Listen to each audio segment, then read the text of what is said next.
ನಾನು ಒಂದು ಸ್ಪಷ್ಟ ಮಾಡ್ತಾ ಇದ್ದೀನಿ ಇವತ್ತು, ಲಾಲ್ಬಾಗ್ನ 6 ಎಕರೆ ಅಲ್ಲ, ಲಾಲ್ಬಾಗ್ನ 6 ಇಂಚು ಜಾಗವನ್ನ ರಾಜ್ಯ ಸರ್ಕಾರ ಈ ಟನಲ್ ಪ್ರಾಜೆಕ್ಟ್ಗೆ ತಗೊಳ್ಳೋದಿಕ್ಕೆ ನಾವು ಬಿಡೋದಿಲ್ಲ.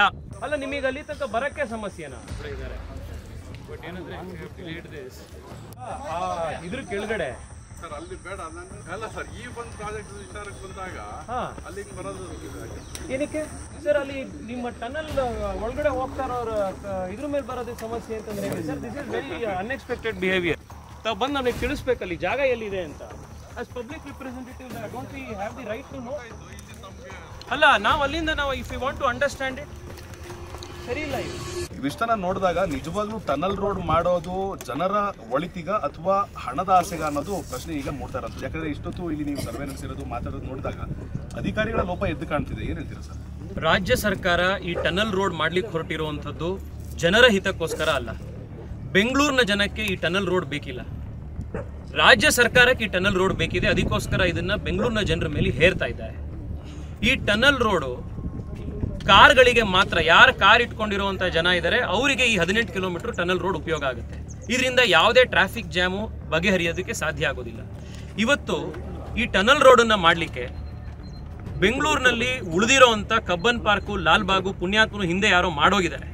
ಅದನ್ನು ಉಳಿಸೋವಂಥದ್ದನ್ನು ಬಿಟ್ಟು ಈಗಾಗಲೇ ಇಲ್ಲಿ ಲ್ಯಾಂಡ್ ಅಕ್ವಿಸಿಷನ್ ಮಾಡಲಿಕ್ಕೆ ಇಲ್ಲೆಲ್ಲ ಕಡೆ ಬಂದು 6 ಎಕರೆ ಲಾಲ್ಬಾಗ್ನಲ್ಲಿ ಲ್ಯಾಂಡ್ ಅಕ್ವಿಸಿಷನ್ ಮಾಡಲಿಕ್ಕೆ ಮಾರ್ಕಿಂಗ್ ಮಾಡಿದ್ದಾರೆ. ಇದು ಕೆಂಪೇಗೌಡರ ಟವರ್ ಇಲ್ಲಿದೆ.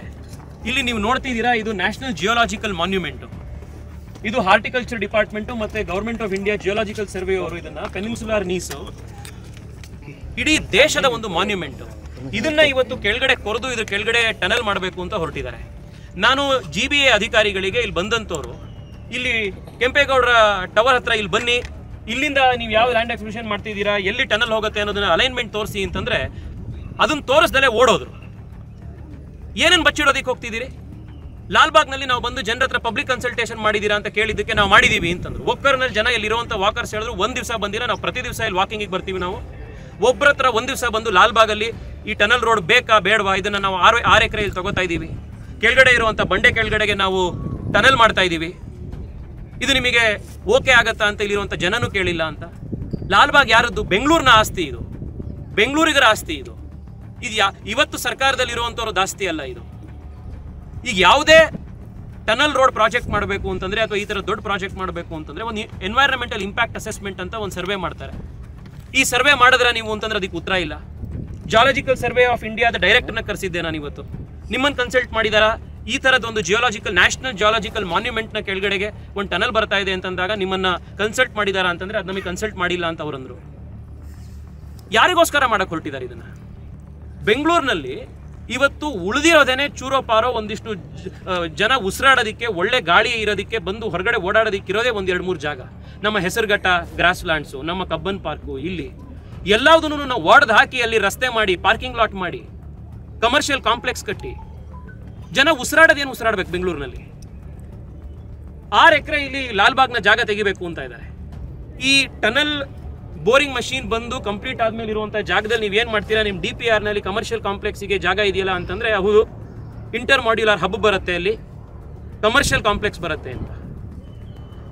ಲಾಲ್ಬಾಗ್ನ ಒಳಗಡೆ ಕಮರ್ಷಿಯಲ್ ಕಾಂಪ್ಲೆಕ್ಸ್ ಕಟ್ಟಬೇಕು ಅನ್ನೋದಕ್ಕೆ ಲಾಲ್ಬಾಗ್ ಮಾಡಿರುವಂಥದ್ದು. ಬೆಂಗಳೂರಿನಲ್ಲಿ ನಿಮಗೆ ಕಮರ್ಷಿಯಲ್ ಕಾಂಪ್ಲೆಕ್ಸ್ ಕಟ್ಟಕ್ಕೆ ಬೇರೆ ದಿನ ಯಾವುದೂ ಜಾಗ ಸಿಗ್ತಾ ಇಲ್ವಾ? ಮಾಲ್ ಕಟ್ಟಬೇಕು, ಇನ್ನೊಂದು ಕಟ್ಟಬೇಕು ಅಂತಂದ್ರೆ ಬೆಂಗಳೂರಿನ ಬೇರೆ ಕಡೆ ಎಲ್ಲ ಕಡೆ ಹೋಗಿ ಕಟ್ಟಿ. ಲಾಲ್ಬಾಗಲ್ಲಿ ಬಂದು ನೀವು ಇವತ್ತು ಕಮರ್ಷಿಯಲ್ ಕಾಂಪ್ಲೆಕ್ಸ್ ಕಟ್ಟಬೇಕಾ? ಲಾಲ್ಬಾಗ್ ನನಗೂ ಸೇರಿಲ್ಲ, ನಿಮಗೂ ಸೇರಿಲ್ಲ, ಬೆಂಗಳೂರಿನವ್ರಿಗೆ ಸೇರಿರುವಂಥದ್ದು. ಇದನ್ನೆಲ್ಲ ಒಡೆದಾಕ್ ನಾವು ರಿಯಲ್ ಎಸ್ಟೇಟ್ ಮಾಡ್ತೀವಿ, ನಾವಿಲ್ಲಿ ಬಿಲ್ಡಿಂಗ್ ಕಟ್ತೀವಿ, ಕಮರ್ಷಿಯಲ್ ಕಾಂಪ್ಲೆಕ್ಸ್ ಕಟ್ತೀವಿ, ಟನಲ್ ರೋಡ್ ಕಟ್ತೀವಿ ಅಂತಾರೆ. ಯಾರಿಗೋಸ್ಕರ ಮಾಡಕ್ಕೆ ಹೊರಟಿದ್ದೀರಿ? ಮುಂದಿನ ತಲೆಮಾರು ಬೆಂಗಳೂರಿನವರು ಜನ ಮಕ್ಕಳು ಇಲ್ಲಿ ಓಡಾಡಕ್ಕೆ ಬಂದಾಗ, ಉಸಿರಾಡಕ್ಕೆ ಬಂದಾಗ, ಉಸಿರಾಡಕ್ಕೆ ಕರೆಕ್ಟ್ ಆಗಿರುವಂಥ ಗಾಳಿ ಬೇಡವಾ? ಆಕ್ಸಿಜನ್ ಬೇಡವಾ? ಕ್ರೆಡಿಟನ್ನು ಅದಕ್ಕೆ ಜಾಸ್ತಿ ಮಾಡಬೇಕು, ಕಾರ್ಬನ್ ಡೈಆಕ್ಸೈಡ್ನ ಕಡಿಮೆ ಮಾಡಬೇಕು, ಕ್ಲೈಮೇಟ್ ಚೇಂಜನ್ನು ಎದುರಿಸಬೇಕು ಅನ್ನೋದ್ರ ಬದಲು ಇಲ್ಲ ನಾವು ಟನಲ್ ರೋಡ್ನ ತೆಗೆದು ಅದ್ರ ಮೇಲೆ ರೂಫ್ ಟಾಪ್ ಗಾರ್ಡನ್ ಮಾಡ್ತೀವಿ ಅಂತ ಐಡಿಯಾ ಕೊಡ್ತಾ ಇದ್ದೀರಲ್ಲ. ಲಾಲ್ಬಾಗನ್ನು ಹೊಡಿತಾರಂತೆ, ರೂಫ್ ಟಾಪ್ ಗಾರ್ಡನ್ ಮಾಡ್ತಾರಂತೆ ಟನಲ್ ರೋಡ್ ಮೇಲೆ. ಇವರು ಪ್ರಾಜೆಕ್ಟ್ ಕನ್ಸಲ್ಟೆಂಟ್ಸು. ಈ ಟನಲ್ ರೋಡ್ ಪ್ರಾಜೆಕ್ಟು ಬೆಂಗಳೂರಿನ ಡಿಸಾಸ್ಟರ್ ಮಾಡುವಂಥ ಒಂದು ಪ್ರಾಜೆಕ್ಟು. ಈ 18-20 ಕಿಲೋಮೀಟರ್ ಟನಲನ್ನು ಈ ಸರ್ಕಾರ ಮಾಡುವಂಥ ಸ್ಪೀಡ್ನಲ್ಲಿ ಇವ್ರು ಕೆಲಸ ಮಾಡ್ತಾ ಶುರು ಮಾಡಿದ್ರೆ ಇನ್ನೂ 10-12 ವರ್ಷ ಮಾಡ್ತಾನೆ ಇರ್ತಾರೆ.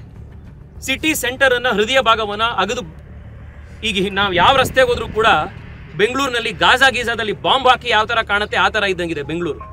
ಇನ್ನು ಇವ್ರು ಟನಲ್ ರೋಡು ಮಾಡಿ ಬಗದಾಕ್ಬಿಟ್ರೆ ಬೆಂಗಳೂರಿನಲ್ಲಿ ಜನ ಯಾರು ಹೊರಗಡೆನೆ ಬರೋಕ್ಕಾಗಲ್ಲ. ಶನಿವಾರ ಭಾನುವಾರ ಚಿಕ್ಕ ಮಕ್ಕಳನ್ನ ಇನ್ನೊಂದು ಕಡೆ ಕರ್ಕೊಂಡ್ಬಂದು ಪಿಕ್ನಿಕ್ ಅಂತ ಬರೋ ಜನ ಲಾಲ್ಬಾಗ್ನಲ್ಲಿದ್ದಾರೆ. ಎಷ್ಟೋ ಜನ ಇಲ್ಲಿ ಬರ್ಡ್ ವಾಚರ್ಸ್ ಇದ್ದಾರೆ. ಇಲ್ಲಿರುವಂಥ ಮರ ಗಿಡಗಳನ್ನು ಇರುವಂಥ ಪಕ್ಷಿಗಳನ್ನು ನೋಡಿ ಅದನ್ನು ಸ್ಟಡಿ ಮಾಡುವಂಥ ಟೂರ್ಸ್ಗಳು ನಡೀತವೆ. ಇಲ್ಲ 4 ವರ್ಷ ಹಳೆ ಇರುವಂಥ ಮರ ಅದಕ್ಕೆ ತೆಗೆದಾಕ್ಬೋದು. ಇದನ್ನು ನಾವು ರೂಫ್ ಟಾಪ್ ಗಾರ್ಡನ್ ಮಾಡ್ತೀವಿ ಅಂತಂದರೆ ನಿಮ್ಮ ರೂಫ್ ಟಾಪ್ ಗಾರ್ಡನ್ ಮೇಲೆ ಹಕ್ಕಿ ಪಕ್ಷಿ ಬಂದು ಕೂರ್ತವೇನ್ರಿ? ರೆಡ್ ಲೈನ್ ಕೂಡ ಇಲ್ಲಿ ಪ್ರಪೋಸ್ಡ್ ಆಗಿದೆ. ಮೆಟ್ರೋ ಅವರು ಅವರ ರೆಡ್ ಲೈನ್ ಅಲೈನ್ಮೆಂಟನ್ನು ಈ ಟನಲ್ನ ಮೆಟ್ರೋ ಟನಲ್ಲು ಇದೇ ಭಾಗದಲ್ಲೇ ಬರುತ್ತೆ, ಆದರೆ ಲಾಲ್ಬಾಗನ್ನು ಅವಾಯ್ಡ್ ಮಾಡಿ ವರ್ಷದ ಹಳೆಯದ ನ್ಯಾಷನಲ್ ಜಿಯೋಲಾಜಿಕಲ್ ಮಾನ್ಯುಮೆಂಟ್ ರಾಕನ್ನು ಅವಾಯ್ಡ್ ಮಾಡಿ ಬೇರೆ ಕಡೆ ತಗೊಂಡು ಹೋಗ್ತಾ ಇದ್ದಾರೆ. ಮೆಟ್ರೋ ಅವ್ರಿಗೆ ಮಾಡೋಕ್ಕಾಗತ್ತೆ ಅಂದರೆ ನಿಮ್ಗೆ ಯಾಕೆ ಮಾಡೋಕ್ಕಾಗಲ್ಲ? ಈ ಟನಲ್ ರೋಡ್ ಪ್ರಾಜೆಕ್ಟು ಬೆಂಗಳೂರಿಗೆ ಬೇಕಾಗಿರೋದಲ್ಲ. ಈ ಟನಲ್ ರೋಡ್ ಪ್ರಾಜೆಕ್ಟು ಅವರ DPR ಅಲ್ಲೇ ಸಮಸ್ಯೆ ಇದೆ. ಫಾಲ್ಟಿ DPR ಇಟ್ಕೊಂಡು, ಸಮಸ್ಯೆ ಇರುವಂಥ DPR ಇಟ್ಕೊಂಡು ಪ್ರಾಜೆಕ್ಟನ್ನು ಹೇರಕ್ಕೆ ಹೋಗ್ತಾ ಇದ್ದಾರೆ. ಉತ್ತರಾಖಂಡಲ್ಲಿ ಮೊನ್ನೆ ಟನಲ್ ಒಂದು ಕುಸ್ತು 100 ಸಾವು ನೋವುಗಳಾದ ಮೇಲೆ ಕಂಪಲ್ಸರಿಯಾಗಿ ಟನಲ್ ರೋಡ್ ಮಾಡಬೇಕು ಅಂತಂದರೆ ಎನ್ವೈರನ್ಮೆಂಟ್ ಇಂಪ್ಯಾಕ್ಟ್ ಅಸೆಸ್ಮೆಂಟ್ ಆಗಬೇಕು ಅನ್ನುವಂಥ ರೂಲ್ ಇದೆ. ರಾಜ್ಯ ಸರ್ಕಾರ ಇದಕ್ಕೆ ನಮ್ಗೆ ಅದು ಅಪ್ಲೈ ಆಗಲ್ಲ, ನಮಗೆ ಎಕ್ಸೆಂಪ್ಷನ್ ಇದೆ ಅಂತ ಇದ್ದಾರೆ. ನೀವು ಎನ್ವೈರನ್ಮೆಂಟ್ ಇಂಪ್ಯಾಕ್ಟ್ ಅಸೆಸ್ಮೆಂಟ್ ಮಾಡಲ್ಲ. ಯಾವ ಜಾಗದಲ್ಲಿ ನೀವು ಟನಲ್ ಮಾಡ್ತಿದ್ದೀರಿ ಆ ಟನಲ್ ಬೇಕಾ ಬೇಡವಾ ಅಂತ ಜನರ ಹತ್ರ ನೀವು ಲಾಲ್ಬಾಗ್ನಲ್ಲಿ ಬಂದು ಕನ್ಸಲ್ಟೇಷನ್ ಮಾಡಲಿಲ್ಲ.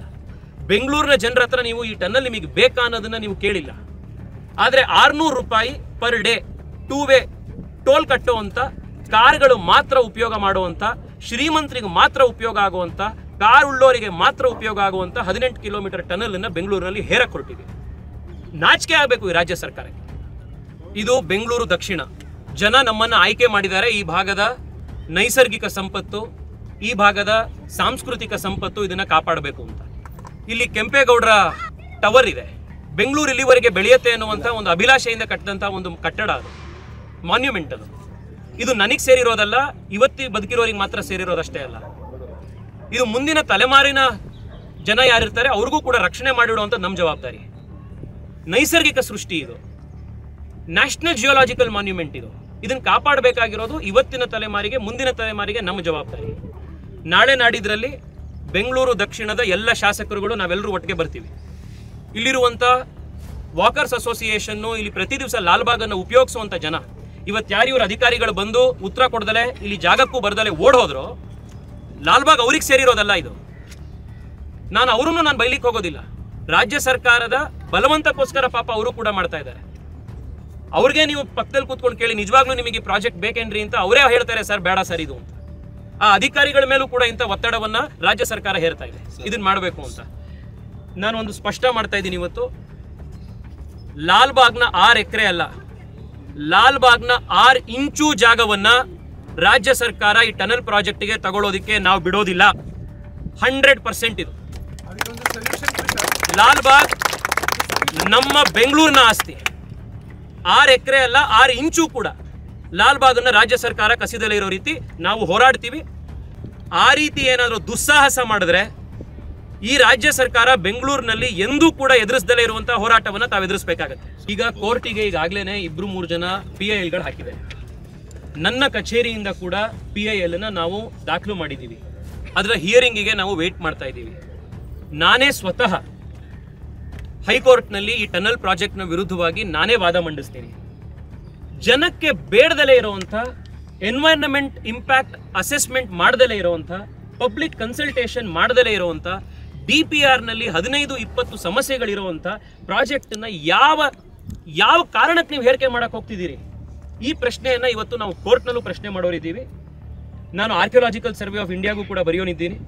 ಇವತ್ತಾಗಲೇ ಜಿಯೋಲಾಜಿಕಲ್ ಸರ್ವೆ ಆಫ್ ಇಂಡಿಯಾ ಅಥಾರಿಟೀಸಿಗೆ ಬರೆದು, ಜಿಯೋಲಾಜಿಕಲ್ ಮಾನ್ಯುಮೆಂಟ್ ಇದು, ಇದರ ಪ್ರೊಟೆಕ್ಷನ್ನು ಜವಾಬ್ದಾರಿ ನ್ಯಾಷನಲ್ ಮಾನ್ಯುಮೆಂಟ್ ಆಗಿರೋದ್ರಿಂದ ಜಿಯೋಲಾಜಿಕಲ್ ಸರ್ವೆ ಆಫ್ ಇಂಡಿಯಾದ ಜವಾಬ್ದಾರಿ ಇದೆ. ಅವರು ಇದರ ಸ್ಟಡಿ ಮಾಡಬೇಕು, ಈ ಪ್ರಾಜೆಕ್ಟ್ನ ಅಸೆಸ್ಮೆಂಟ್ ಮಾಡಬೇಕು, 15-20 ದಿವಸಗಳ ಒಳಗಡೆ ಇದರ ರಿಪೋರ್ಟ್ ಕೊಡಬೇಕು ಅಂತ ಕೂಡ ನಾನು ಅವರಿಗೆ ರಿಕ್ವೆಸ್ಟ್ ಮಾಡಿದ್ದೀನಿ. ಈ ಎಲ್ಲ ರಿಪೋರ್ಟ್ಗಳ ಆಧಾರದ ಮೇಲೆ ನಾವು ಕೋರ್ಟ್ನಲ್ಲೂ ಇದನ್ನೆಲ್ಲ ಪ್ರಶ್ನೆ ಮಾಡ್ತೀವಿ. ಟನಲ್ ರೋಡು ಡೆವಲಪ್ಮೆಂಟ್ ಅಂತಂದ್ರೆ ನಿಂತಿರುವಂಥ ಮೆಟ್ರೋ ಪ್ರಾಜೆಕ್ಟ್ಗಳನ್ನು ಆದಷ್ಟು ಬೇಗ ಶುರು ಮಾಡಿಸಿ. ಬೆಂಗಳೂರಿನಲ್ಲಿ ಇವತ್ತು ನಮಗೆ ಬೇಕಾಗಿರೋದು ಕಾರ್ಗಳ ಸಂಖ್ಯೆ ಕಡಿಮೆ ಆಗಬೇಕು, ಪ್ರೈವೇಟ್ ವೆಹಿಕಲ್ಗಳ ಸಂಖ್ಯೆ ಕಡಿಮೆ ಆಗಬೇಕು, ಪಬ್ಲಿಕ್ ಟ್ರಾನ್ಸ್ಪೋರ್ಟ್ ಜಾಸ್ತಿ ಆಗಬೇಕು. ಇದೇ ಅಲೈನ್ಮೆಂಟಲ್ಲಿ ಮೆಟ್ರೋ ಬರ್ತಾ ಇದೆ, ಆದರೆ ಲಾಲ್ಬಾಗ್ನ ಮುಟ್ತಾ ಇಲ್ಲ, ಅವರು ಅಂಡರ್ಗ್ರೌಂಡ್ ಹೋಗ್ತಾ ಇದ್ದಾರೆ. ಅದೇ ಅಲೈನ್ಮೆಂಟ್ನಲ್ಲಿ ಇನ್ನೊಂದು ಟನಲ್ ರೋಡ್ ಮಾಡಿ ಕಾರ್ಗಳನ್ನೇ ಮಾತ್ರ ಬಿಡುವಂಥ ಅವಶ್ಯಕತೆ ಏನು? ನಾವಿವತ್ತು ವಿರೋಧ ಮಾಡ್ತಾ ಇರುವಂಥದ್ದು ಈ ಟನಲ್ ರೋಡ್ ಬೆಂಗಳೂರಿಗೆ ಬೇಡ ಅನ್ನೋ ಕಾರಣಕ್ಕೋಸ್ಕರ. ಅಭಿವೃದ್ಧಿಯ ಡೆವಲಪ್ಮೆಂಟ್ ಅಲ್ಲ, ಅಭಿವೃದ್ಧಿಯ ವಿರೋಧಿ ಅಲ್ಲ. ನಮ್ಮ ಮನೆ ಹತ್ರ PS ಕಾಲೇಜ್ ಫ್ಲೈಓವರ್ 4 ವರ್ಷದಿಂದ ನಿಂತಿದೆ. ನಿಮ್ಮ ಸರ್ಕಾರ ಬಂದು 3 ವರ್ಷ ಆಯಿತು, ಅದನ್ನ ಯಾಕೆ ಕಂಪ್ಲೀಟ್ ಮಾಡಲಿಲ್ಲ? ಈಜಿಪುರ ಫ್ಲೈಓವರ್ ಇಷ್ಟು ವರ್ಷ ಆಯಿತು, ಇವತ್ತಿಗೂ ಯಾಕೆ ಕಂಪ್ಲೀಟ್ ಆಗಿಲ್ಲ? 100 ಕಿಲೋಮೀಟರ್ ಹೊಸ ಫ್ಲೈಓವರ್ ಮಾಡ್ತಾರಂತೆ. 2 ಕಿಲೋಮೀಟರ್ ಫ್ಲೈಓವರ್ ಮಾಡಕ್ಕೆ 8 ವರ್ಷ ಆಯಿತು. ಇನ್ನು 100 ಕಿಲೋಮೀಟರ್ ಮಾಡಕ್ಕೆ ಇವ್ರ ಸ್ಪೀಡಲ್ಲಿ 800 ವರ್ಷ ಬೇಕು. ಇದು ಇವ್ರ ಸ್ಪೀಡ್ ಆಫ್ ಅಭಿವೃದ್ಧಿ. ಅದ್ರ ಮಧ್ಯದಲ್ಲಿ 18 ಕಿಲೋಮೀಟರ್ ಟನಲ್ ಅಗಿತಾ ಇದ್ದಾರೆ. ಈ ಟನಲ್ ಪ್ರಾಜೆಕ್ಟು ಬೆಂಗಳೂರಿಗೆ ಡಿಸಾಸ್ಟರ್. ಇದಕ್ಕೆ ಬೇರೆ ಪದನೇ ಇಲ್ಲ ಡಿಸ್ಕ್ರೈಬ್ ಮಾಡಲಿಕ್ಕೆ. ಇದನ್ನ ಸಾರ್ವಜನಿಕರಲ್ಲೂ ನಾನು ಮನವಿ ಮಾಡ್ತಾ ಇದ್ದೀನಿ. ಲಾಲ್ಬಾಗನ್ನ, ಬೆಂಗಳೂರಿನ ಪಾರ್ಕ್ಗಳನ್ನು, ನಮ್ಮ ನೈಸರ್ಗಿಕ ಸಂಪತ್ತನ್ನು, ನಮ್ಮ ಜಿಯೋಲಾಜಿಕಲ್ ಸಂಪತ್ತನ್ನು ನಾವಿವತ್ತು ಪ್ರತಿಭಟನೆ ಮಾಡಿ ಧ್ವನಿ ಎತ್ತಿ ನಾವಿದ್ರ ವಿರುದ್ಧ ಇವತ್ತು ಧ್ವನಿ ಎತ್ತಲಿಲ್ಲ ಅಂತಂದ್ರೆ, ಸರ್ಕಾರಕ್ಕೆ ನಾವು ಎಚ್ಚರಿಕೆ ಕೊಡಲಿಲ್ಲ ಅಂತಂದ್ರೆ ಇದನ್ನೆಲ್ಲ ಕಬಳಿಸ್ಬಿಡ್ತಾರೆ. ಯಾರ ಆಸ್ತಿ ಇದು? ನಾಳೆ ಬೆಳಗ್ಗೆ ನಮ್ಮ ಮಕ್ಕಳು ಬೆಂಗಳೂರಿನಲ್ಲಿ ಕಾರ್ಬನ್ ಡೈಆಕ್ಸೈಡ್ ಕುಡಿಬೇಕಾ? ಸರಿಯಾಗಿರುವಂಥ ಒಂದು ಆಮ್ಲಜನಕ ಸಿಗಬಾರ್ದಾ? ಈಗಾಗಲೇ ನಾವೆಲ್ಲ ಯಾರು ಚಿಕ್ಕ ವಯಸ್ಸಲ್ಲಿದ್ವಿ ಬೆಂಗಳೂರನ್ನ ನೋಡಿದವರು 20-30 ವರ್ಷದವರು, 20 ವರ್ಷದಿಂದ ಇವತ್ತಿಗೆ ಬೆಂಗಳೂರಿಗೆ ಟೆಂಪ್ರೇಚರಲ್ಲಿ ಎಷ್ಟು ವ್ಯತ್ಯಾಸ ಆಗಿದೆ? ಎಷ್ಟು ಬೆಂಗಳೂರಿನಲ್ಲಿ ನಾವು AC ಮತ್ತು ಫ್ಯಾನನ್ನು ಬಳಸಿದ್ದೇ ಇರ್ತಿರ್ಲಿಲ್ಲ. ಇವತ್ತು ಬೆಂಗಳೂರಿನ ಟೆಂಪ್ರೇಚರ್ ಎಷ್ಟು ವ್ಯತ್ಯಾಸ ಆಗಿದೆ? ಕಾಂಕ್ರೀಟ್ ಹೀಟ್ ಜನರೇಟ್ ಎಷ್ಟಾಗ್ತಾ ಇದೆ? ಇದ್ರ ಬಗ್ಗೆ ನಾವು ಯಾರು ಕಾಳಜಿನೇ ಮಾಡಲಿಲ್ಲ ಅಂತಂದ್ರೆ ಹೆಂಗೆ?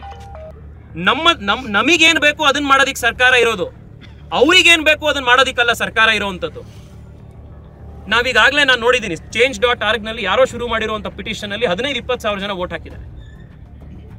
ನಾನು ರಾಜ್ಯ ಸರ್ಕಾರದಲ್ಲಿ ಮನವಿ ಮಾಡ್ತೀನಿ, ನಿಮಗೆ ಟನಲ್ ರೋಡ್ ಇಷ್ಟೇ ಬೇಕು, ಬೆಂಗಳೂರಿನಲ್ಲಿ ಡಿಮ್ಯಾಂಡ್ ಇದೆ ಅಂತಂದ್ರೆ ಒಂದು ರೆಫರೆಂಡಮ್ ಮಾಡಿ, ಒಂದು ಸರ್ವೆ ಮಾಡಿ. ಬೆಂಗಳೂರಿನಲ್ಲಿ ಬೇಡದ ಆ ಸರ್ವೆ ಈ ಸರ್ವೆ ಮಾಡ್ತಿರಲ್ಲ, ಕೋಟ್ಯಾಂತರ ರೂಪಾಯಿ ಖರ್ಚು ಮಾಡಿ. ಬೆಂಗಳೂರಿನಲ್ಲಿ ಟನಲ್ ರೋಡ್ ಬೇಕಾ ಬೇಡವಾ ಅಂತ ಸರ್ವೆ ಮಾಡಿ. ಲಾಲ್ಬಾಗ್ನಲ್ಲಿ ಮಾಡಿ, ಜನಕ್ಕೆ ಬೇಕಿದೆಯಾ ಬೇಡವಾ ಇದು ಅಂತ. ಪ್ರಜಾಪ್ರಭುತ್ವ ಅಂದ್ರೆ ಜನಕ್ಕೆ ಬೇಕಾಗಿರೋದನ್ನ ರಾಜ ಮಾಡಬೇಕಾಗಿರೋದು, ರಾಜನ್ ಬೇಕಾಗಿರೋದು ಪ್ರಜೆಗಳ ಮೇಲೆ ಹೇರೋದಲ್ಲ. ನಾನು ಸಾರ್ವಜನಿಕರಲ್ಲೂ ಮನವಿ ಮಾಡ್ತಾ ಇದ್ದೀನಿ, ಬರುವಂಥ ದಿವಸಗಳಲ್ಲಿ ಈ ಟನಲ್ ರೋಡ್ನ ವಿರುದ್ಧ ತಾವು ದಯವಿಟ್ಟು ಧ್ವನಿ ಎತ್ತಿ.